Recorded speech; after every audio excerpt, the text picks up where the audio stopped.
कांग्रेस हर बार ऐसा ही करती है। जब अपने पाप को छुपाना हो तो कांग्रेस बापू को आगे कर देती है और जब अपना गौरवगान करना हो तो एक ही परिवार को सारा क्रेडिट दे देती है। साथियों, कांग्रेस अब विचारधारा के नाम पर केवल विरोध की टूलकिट बनकर रह गई है और ये अंध विरोध की मानसिकता इतनी बढ़ गई है कि देश को हर मंच, हर प्लेटफॉर्म पर नीचा दिखाने से नहीं चूकते। देश कुछ भी अच्छा करे, देश के लिए कुछ भी शुभ हो रहा हो, कांग्रेस को विरोध ही करना है। साथियों, मेरे पास एक लंबी सूची है।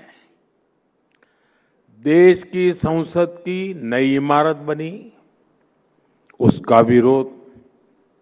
संसद के ऊपर अशोक स्तंभ के शेरों का विरोध। अब जिनके बब्बर शेर सामान्य नागरिकों के जूते खा करके भाग रहे थे,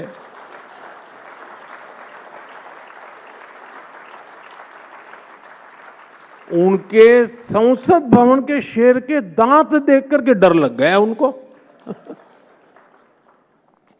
कर्तव्य भवन बना, उसका भी विरोध। सेनाओं ने सर्जिकल स्ट्राइक की, उसका भी विरोध।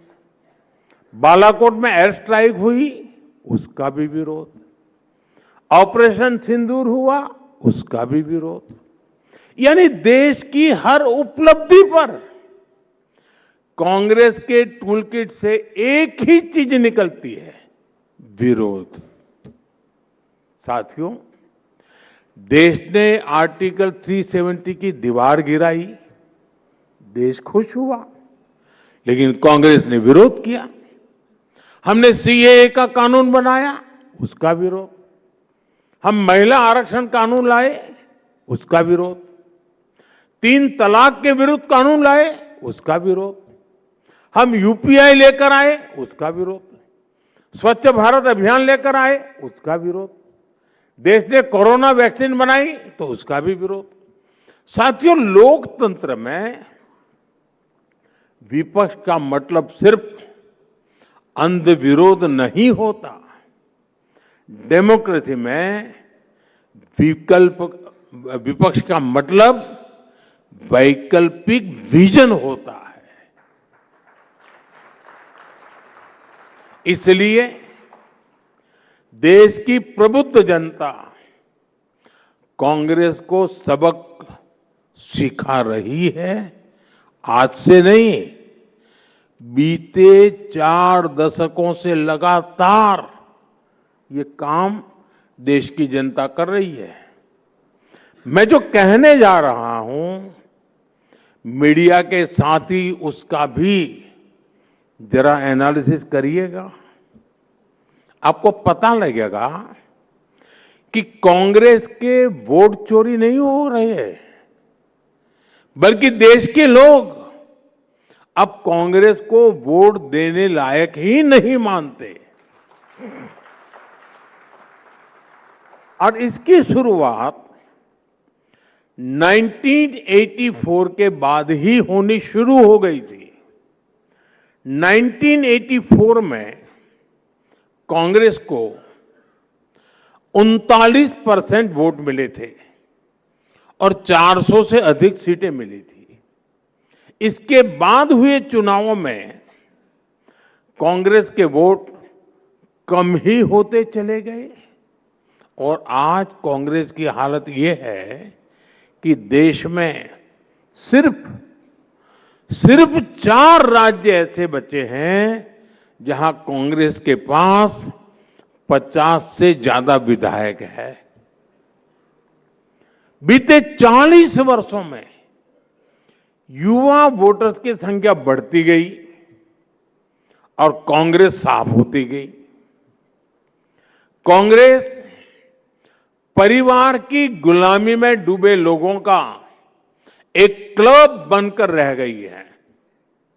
इसलिए पहले मिलेनियल्स ने कांग्रेस को सबक सिखाया और अब जैन जी भी तैयार बैठी है।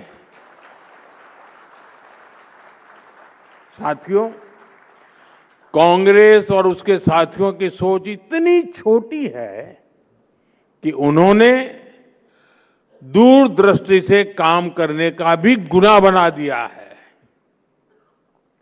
आज जब हम विकसित भारत 2047 की बात करते हैं तो कुछ लोग पूछते हैं, इतनी दूर की बात अभी क्यों कर रहे हो?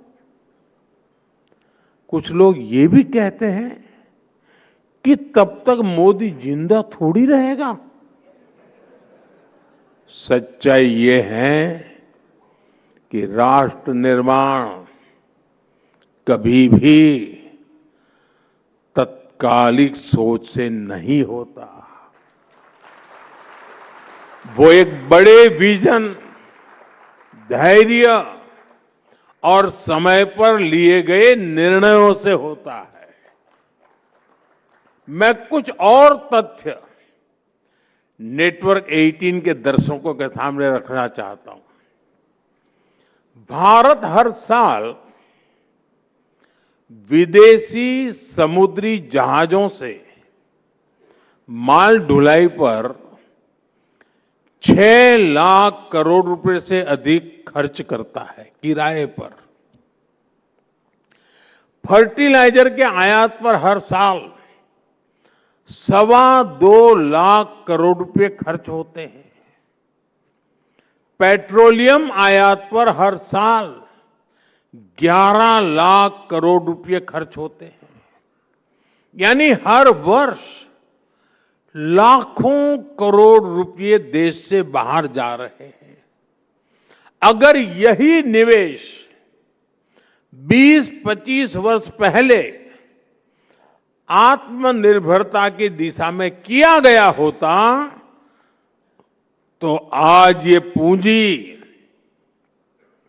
भारत के इंफ्रास्ट्रक्चर, रिसर्च, इंडस्ट्री, किसान और युवाओं की क्षमताओं को मजबूत कर रही होती। आज हमारी सरकार इसी सोच के साथ काम कर रही है।